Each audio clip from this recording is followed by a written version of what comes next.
Hi guys, we're back. We're back again with Chelsea Morris, part two. Let's roll straight into it. Transition off urine therapy, and you've had some very powerful experiences with colloidal silver, which I'm sure the audience have heard of. I hope so. Please talk to us a little bit about what you've experienced with yourself and colloidal silver. Okay. Well, I find it interesting and intriguing that my grandmother, she makes colloidal silver, and what that is it's just water, pure water with some silver pieces. She, connects to it, and she just like puts gosh, I can't explain it very well because she's the one that makes it, but it's colloidal silver, anyways, and it's very powerful. I was noticing how it's got so many, every similarity to urine therapy and the experiences that I and my cousin and others have had with urine therapy. The people that do colloidal silver and use it for things, it has the same effect, in every way.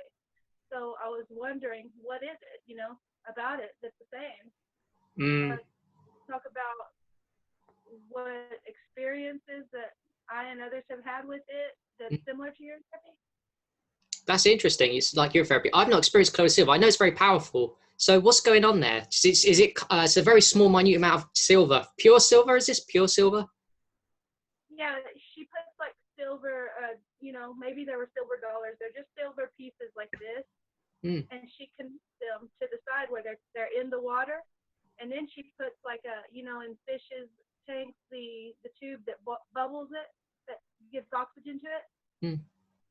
Well, she turns it on, and then how she has it connected with the two little clamp things top of a jar, a huge jar full of water. Anyway, she boils it or bubbles it with the bubbler, just like a fish's tank. And she does that, maybe 12 hours, 7 hours, and she keeps pointing a laser light into it to see when she can see particles and it's not just clear through. That's when she knows it's ready, and she just judges by her own, intuition whenever it's done. And then you use it, and it causes really soft skin. It has the antibodies for, everything, just like urine does. And it, like, you can drink it. Most people drink it, but the most beneficial thing, just like urine therapy, is if you put it on the outside of your skin. My daughter, she had a burn one time, and it was bad. It was scary bad. And she just poured a lot of that colloidal silver water into a bowl, and my daughter, which she had a burn, she couldn't quit screaming, like top of her lungs. It was a 3rd-degree burn. She stuck her foot in that bowl because it was late at night. Nobody wanted to go anywhere anyway. So she stuck her foot in that bowl, and my grandmother just kind of stayed with her. Well, she kept her foot in that bowl all night, and when she woke up, there was nothing there, but it looked like a bruise. And that's impossible, it seems, when you have a 3rd-degree burn or even a burn. Well, where it still looks like she has a bruise there, but it caused stem cells to be, it activated stem cells because it creates the electrical charge needed to make the antibodies and the stem cells. Whoa. Yeah, I like that. It creates the body's self-defense mechanism. It activates major amounts of detox reactions of pushing the toxins out, whether it's on topically on the skin like urine, or pulling out if you drink it, I guess. So you know what I'm thinking whilst you're talking? I'm thinking like, sometimes people do urine therapy, they drink it and then they put topically both. So pushing and then pulling toxins out. I think maybe colloidal silver would work even more powerfully if you did both. You did topically and drank it too. Right. Yes. Wow, what a powerful therapy. I've heard stories about it. Carry on, if you want to give us some more information. Because, there's many people that aren't open to urine therapy at all, and that's understandable because, how we're taught to think about it, and it's kind of ingrained into most of us in most of the whole world. But so therefore, my grandmother, you can look into colloidal silver or just get it instead if you're not open to urine therapy, but it has the same reactions and causes the same things to happen, and that's wonderful. Yeah, such great advice. How did your grandmother hear about this? Did she get passed down from her granny, from her mum, generations old, or is it just she found on the internet? Is she on the internet or something? She just, I don't know really how she got into it, but I can tell she she's been very drawn to stem cells, so drawn to it. And I don't think that she knew that it did that until recently. She started making it a while back, probably 4, 5, 6, 10 years. I'm not sure, but she just started making it and using it on everybody and everything and giving it out to everybody. She makes it and gives it away all the time. So yeah. And then it was just the other day, yesterday actually, that she told me about what she found out about it from Robert Becker, about it, how it makes the electrical charge to make the stem cells. And I just say antibodies too, because it's activating what it needs, like you said, the way you explained it. That's really interesting information. So it activates electrical charge. What's the electrical charge that makes whatever's needed to make stem cells, it activates. Wow. Yeah. That's great. So that's what urine therapy doing. It's electrically charged, our life. So. Yeah, definitely. How does it is it stored at room temperature? Does it go off? It doesn't go off, does it? How does it stored, and how long do you keep it for? I don't think it matters. I think that she makes it wherever she's at in a house, so it's probably around 70 usually. But me and we've traveled with it, so it's stayed in the car where it's hot. It hadn't really mattered yet what the temperature was with anything, because we give it to whoever, and it helps. And it helped someone just 2 days ago, and probably 2 people she gave it to. They both had something wrong with the bottom of their leg, and the other one with the foot, and it helped. Just like urine would. That is so cool. Your granny's like a modern day shaman, just going around healing people with the old colloidal silver, which costs money, by the way. You can make it for free. Yeah, you're right. So you can make it for free instead of paying so much money for it's worth it to pay money for it, don't get me wrong. But yeah, if you can make it, by all means. It's very expensive, and they hardly, it's hard to find unless you go on the internet. True. Yeah. And not only that, I'm thinking it's a bonding experience, so that she's healing other people, so other people are grateful towards her, and there's appreciation, and she's passing on traditions to you. Someone that knows about it who's now passing it on to me, who's passing it on to the audience. Some of them may not be aware, some of them may be aware. So we're always learning new things, and it's amazing what one person can do. I've been thinking about that a lot lately. One person has a massive impact on, not just like, even if I'm just talking to you, it's then say that you learn from me or I learn from you, then I just go and tell other people in my life, and are ready for that information. And yeah, I think it's great. Colloidal silver instead of urine therapy, because people are going to be a little bit put off by the smell. Not the smell, fresh urine doesn't smell, but just the idea of it. It makes people, But yeah, what can we do? Yeah, and then there's just the certain people whom it triggers. Like my cousin, I told her.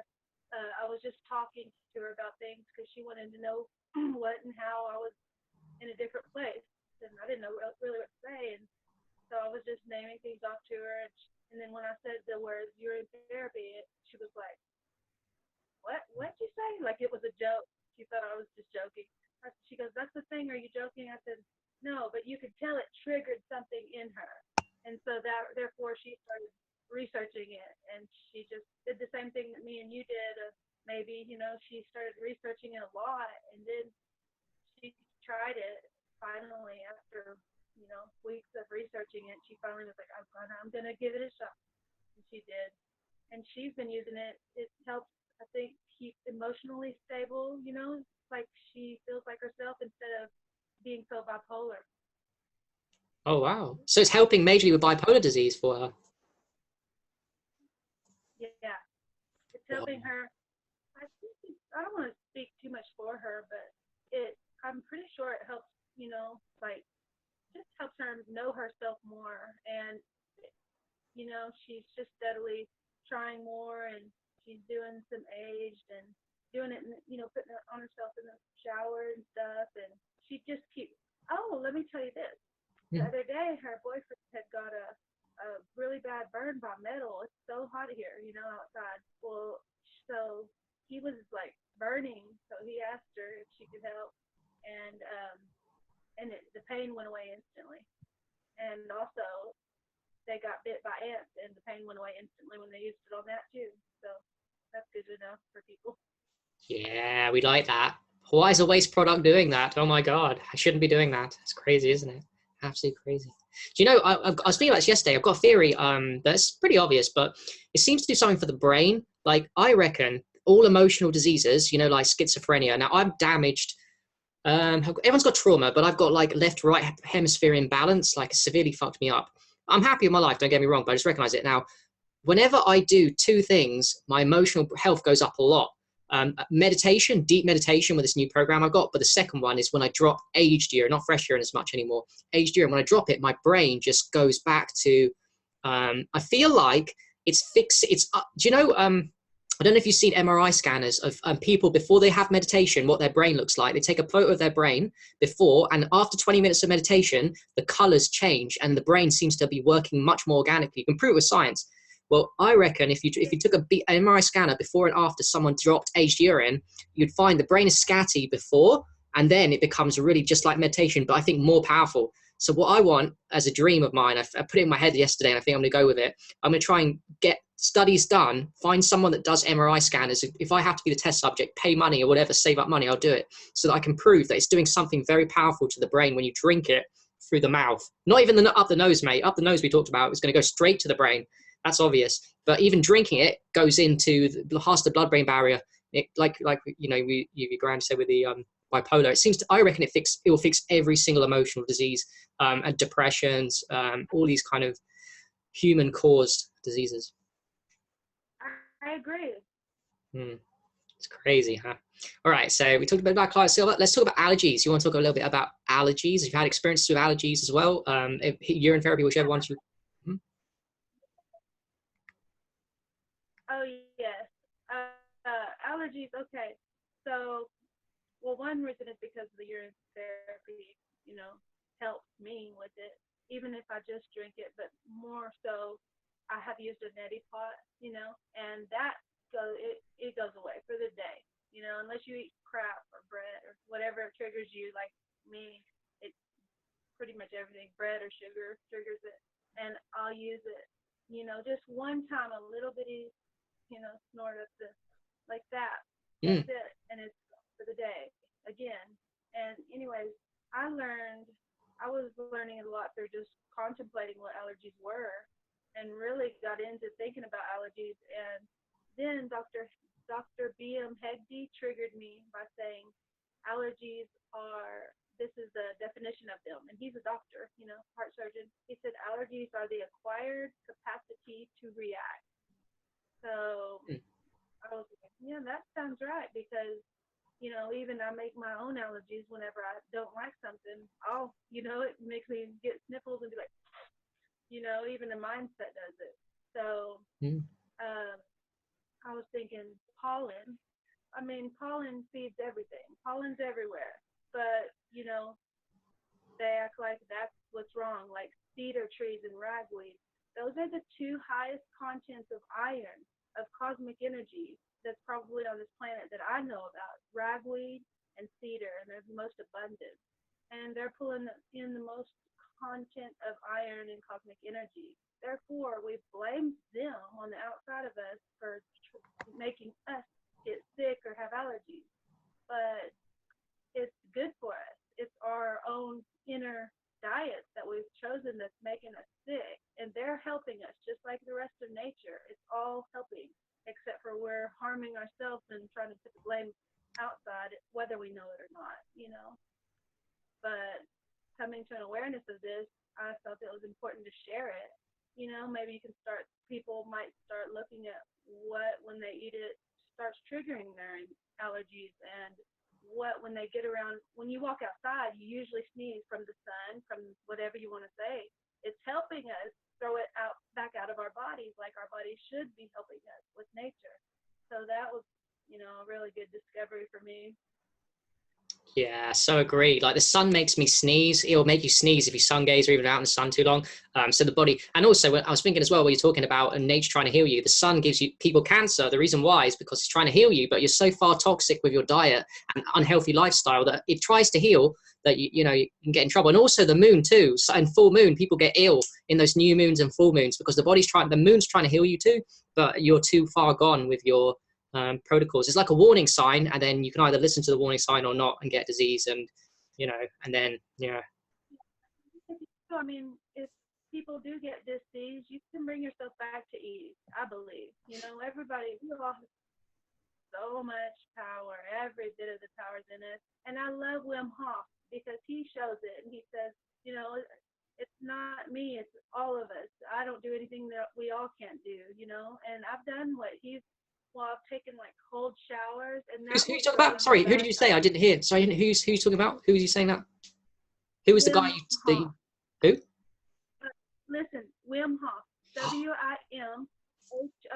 I got you. Yeah, I know this guy. Yeah, carry on. Sorry, carry on with the saying. Yeah, I know that guy. Yeah, yeah. Okay. Yeah, he's inspired me a lot. Like, anyways, like if I feel bad or I feel depressed, or you know, if I've eaten something and it's thrown my thoughts and energies and emotions off, I know it's from what I ate. So I could go take a cold shower, and that will throw me right back into myself because it activates everything in us. You know, like, oh, we need to wake up, quit being lazy, quit slugging around, let's get active and do what we're supposed to, and then just go back to work. And just like you talk about a lot, the breathing, I like that too because it's the same thing. We have all the power in us.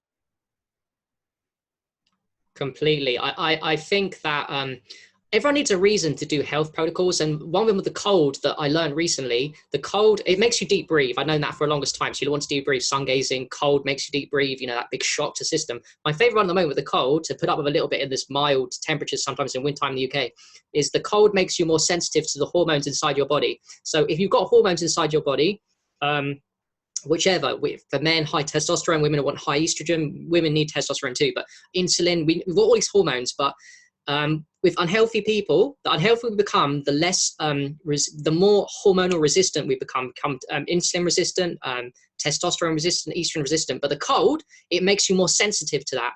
So now the hormones inside you can be activated properly. And it's based, that's the thing that I think why the adrenaline works. It completely activates all the potential of adrenaline, all the potential of every single hormone you got in your body at any point in time when you're cold. And it's so beautiful, whatever it's doing to wake you up, right?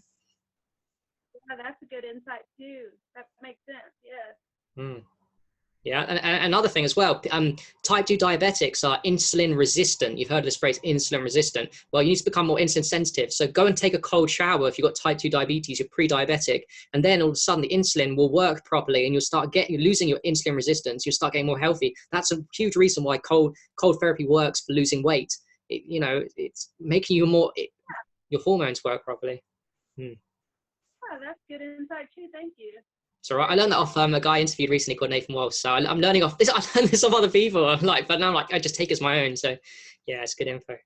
Yeah. Oh, I did want to ask you too, for my own personal selfishness, but I've just watched your posts a lot. I love your shares, by the way. I really do. There's a lot of good stuff in there. And one of them I love that you're sharing is the Eckhart Tolle stuff. And I'm a big fan of Eckhart Tolle. So do you want to speak about either your personal experiences of presence or what you know, what you believe, or what you practice with that stuff? Well, I'm trying to still figure that all out, but I mean, the more, you know, like sometimes I watch Muji. Have you ever heard of Muji? Mooji? No, don't think so. No, spiritual guy. Is he a spiritual guy? Yeah, yeah. He has a short story about what happened to him, you know. But yeah, all he does is simply points to something so simple, you know, and it's about presence pretty much, and beyond that even what we are. But he points to something so simple, and I'm thinking, why am I still watching Muji, you know, after, because I've read a lot of Eckhart Tolle, and I love reading it, you know, it brings you to the present moment to, I guess it, anyways, I don't know really how to put that into words, but I was thinking to myself, why do I keep on watching Muji all the time, you know? And then I figured out because my mind can't understand. I was thinking my mind's trying to make it seem so difficult and hard, like impossible to understand or do, or like it's an impossibility what Eckhart Tolle and Muji talk about. But my mind that makes it seem like the simplest thing's the hardest, because what's it gonna do right now? I mean, if it's not focused on the future or the past in one way or the other, it's going to be so difficult for the mind to be so present right here and right now, because the mind's not what we are. It's like we're awareness, so we watch it all. We're watching all of it happen, but identifying with it and going with it, or not even that. That's another part of us. I don't know how to put it into words, really, but yeah, I hear you a little bit. My mind's really simple with that. So I'm thinking, you're trying to say that your mind doesn't want reality of the present moment, so it will resist it, and it gets into habitual patterns of like, I'm thinking too much, and I think a lot during the day, and especially if you lose your self-esteem too.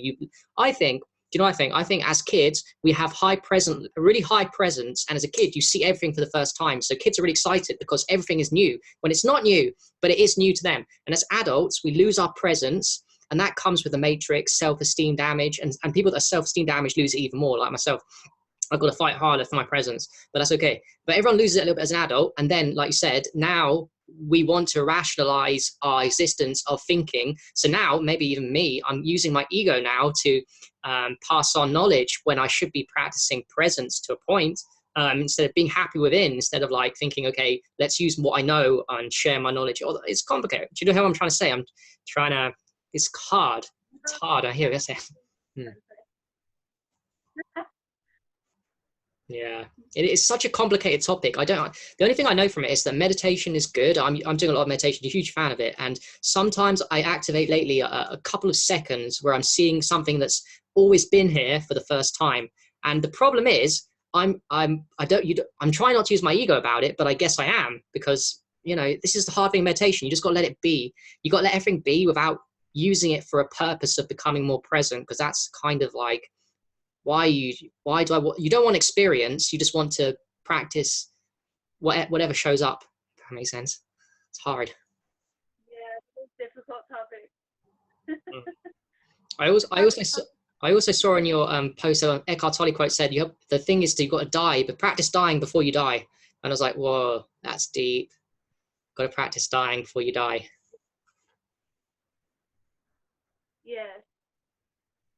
Somebody else that I still watch him sometimes. He's very inspirational and helpful.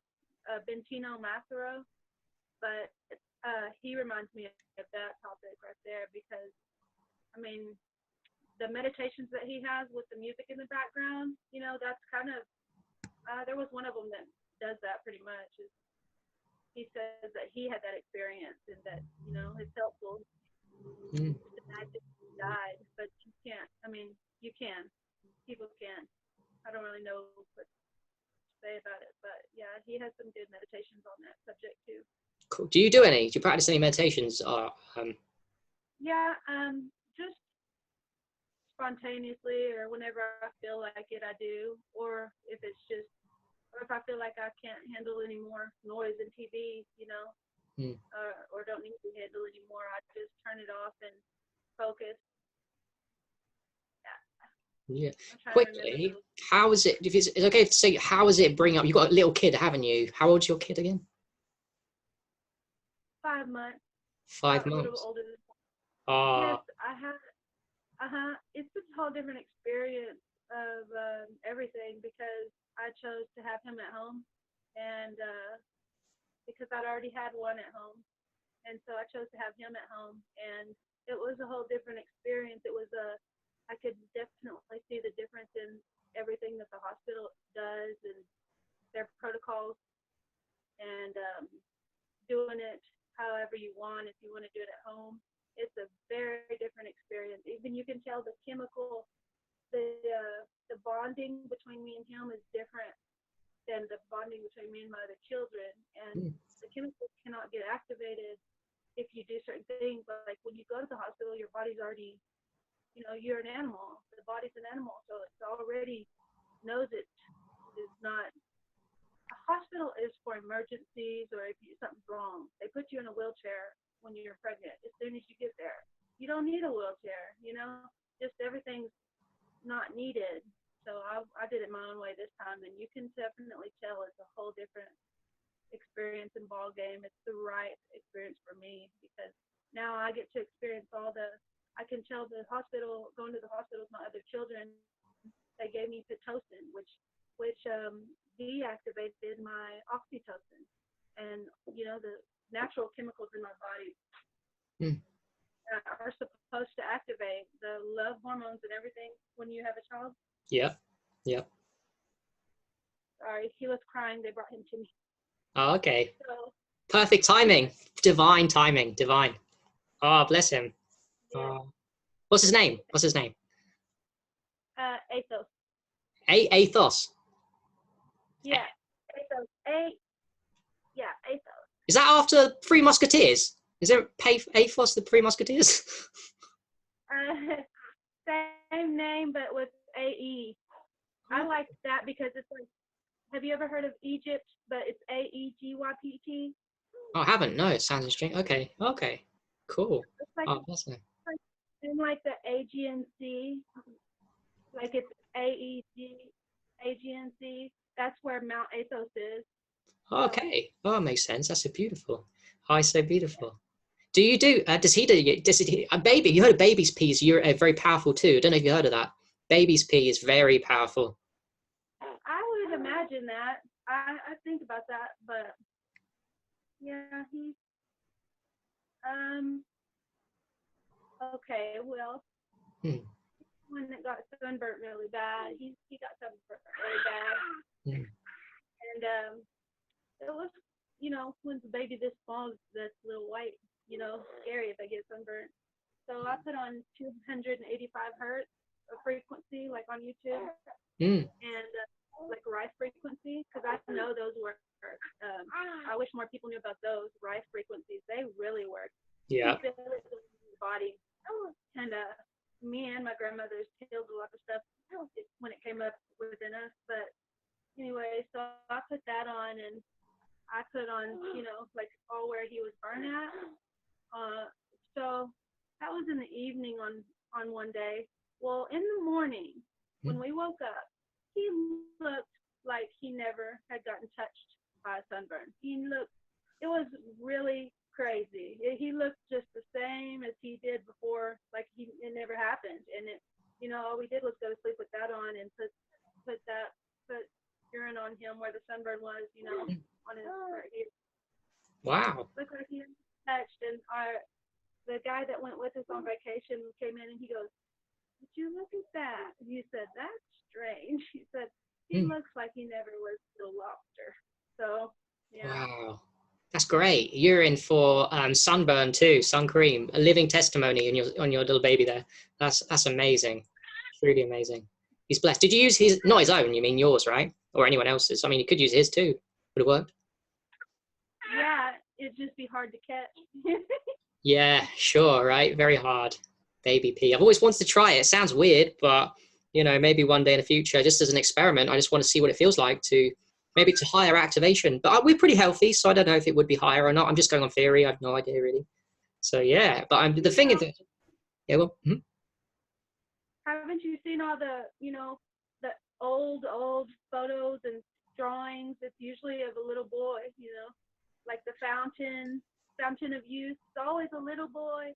Yeah, there we go. Exactly. That's not a coincidence either, is it? Like they're giving you a clue and people think it's a little joke. Why would they do that as a joke? No, that's the real thing, right? Shivambu. Yeah. Quick question. So he's growing up around, I'm guessing do you want, it's a bit personal, do you want him to be well aware at a young age, or are you going to push back and not tell him and let him make his own decision, or are you going to try and slowly put it in, or not at all? What's your plan?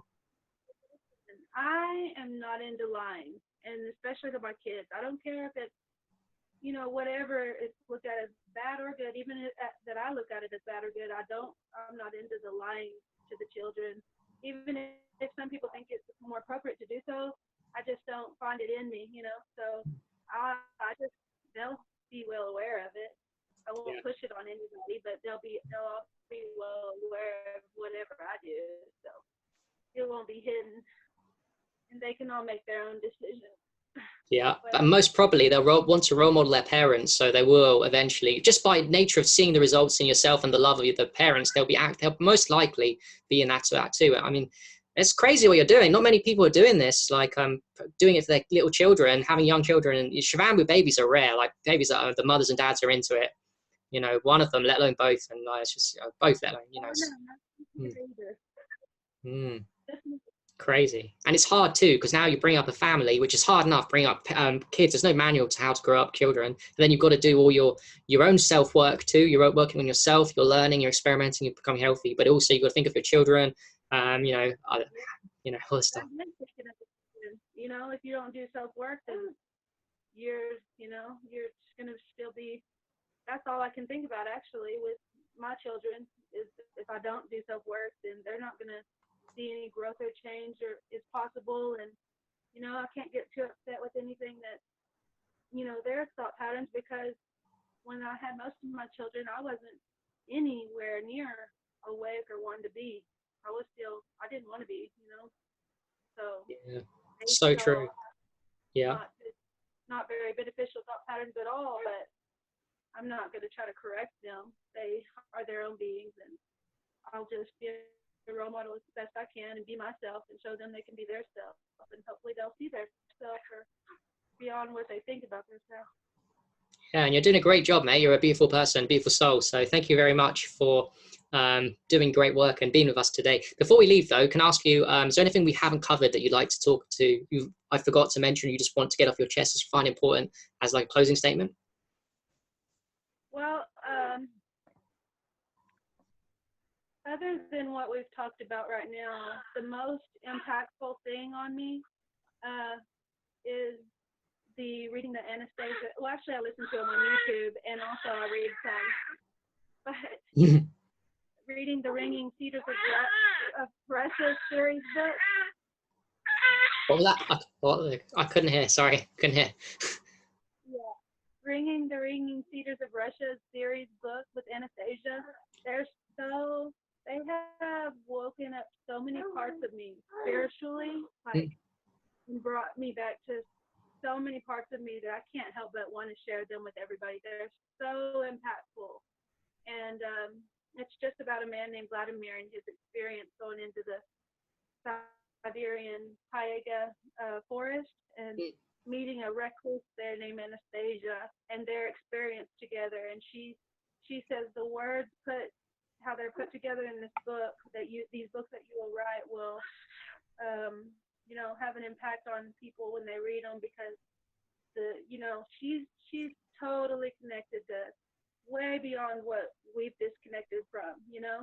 And she just reading it wakes up all types of pieces and parts of us, you know. So I would say look into those if you're looking for anything spiritually, even beyond any book ever that I've read. Anyways, yeah, that could be it. Yeah, that's so beautiful, man. I've heard of that book. I need to check it out. Clearly, I think the audience do too. Is it very long? It's quite a long book, isn't it? Long series, really long. There's about 8 books in it, and I haven't read them in order. I just pick and choose, you know. And there's a girl that reads them on YouTube, and she definitely seems to be channeling the spirit perfectly for it. So.